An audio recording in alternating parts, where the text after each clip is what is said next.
অবশেষে নতুন প্রধানমন্ত্রী পেল ফ্রান্স। ফ্রান্সের আধুনিক রাজনৈতিক ইতিহাসে ৭৩ বছর বয়সী মিশেল বার্নিয়ে সবচেয়ে বয়স্ক প্রধানমন্ত্রী।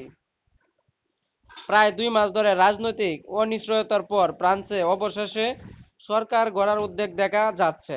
ইউরোপীয় ইউনিয়নের সাবেক ব্রেক্সিট মধ্যস্থতাকারী হিসেবে অভিজ্ঞ এই রক্ষণশীল রাজনীতিক বিভিন্ন দলের সমর্থন নিয়ে সংসদে সংখ্যাগরিষ্ঠতা প্রমাণ করতে পারবেন বলে মাকরু আশা করছেন। ফ্রান্সে আগামী সংসদ নির্বাচনে কোনো দল বা শিবির প্রয়োজনীয় সংখ্যাগরিষ্ঠতা অর্জন করতে না পারায় বর্তমানে রাজনৈতিক অচলাবস্থা বিরাজ করছে। আপাতত ২০২৫ সালের বাজেট পাস করা অত্যন্ত জরুরি হয়ে উঠেছে।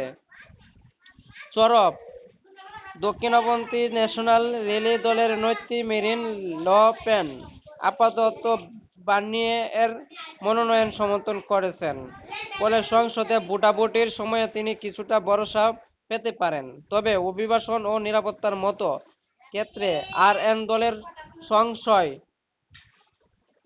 বিবেচনা না করলে লে পেন সেই সমর্থন প্রত্যাহারের প্রচ্ছন্ন হুমকিও দিয়েছেন।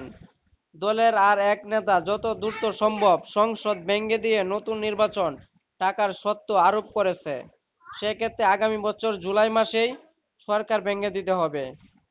বার্নিয়ে নিজে এক স্থিতিশীল জাতীয় ঐক্য সরকার গঠনের চ্যালেঞ্জ গ্রহণ করে ভোটারদের অসন্তোষ যতটা সম্ভব দূর করার অঙ্গীকার করেছেন।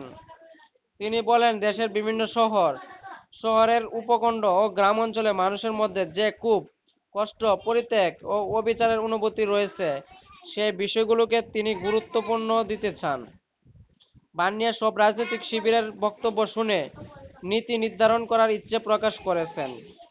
ফ্রান্সের আধুনিক রাজনৈতিক ইতিহাসে ৭৩ বছর বয়সী বার্নিয়ে সবচেয়ে বয়স্ক প্রধানমন্ত্রী হলেন।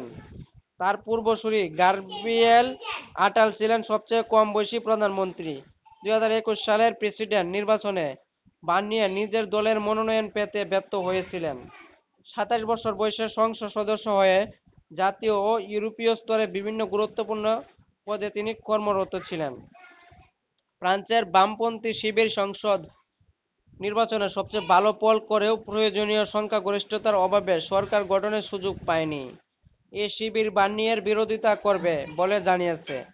চরম বামপন্থী নেতা জন-লুক মেলানশু বলেন, ফরাসি জনগণের কাছ থেকে এই নির্বাচন চুরি করা হয়েছে। তিনি শনিবার রাজপথে বিক্ষোভের ডাক দিয়েছেন।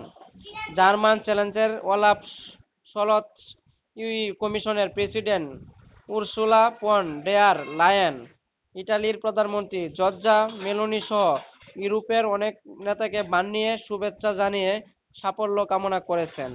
এবার তাকে বিভিন্ন শিবির থেকে মন্ত্রী নিয়োগ করে সংসদে সমর্থন প্রমাণ করতে হবে। সূত্র ডয়চে ভেলে।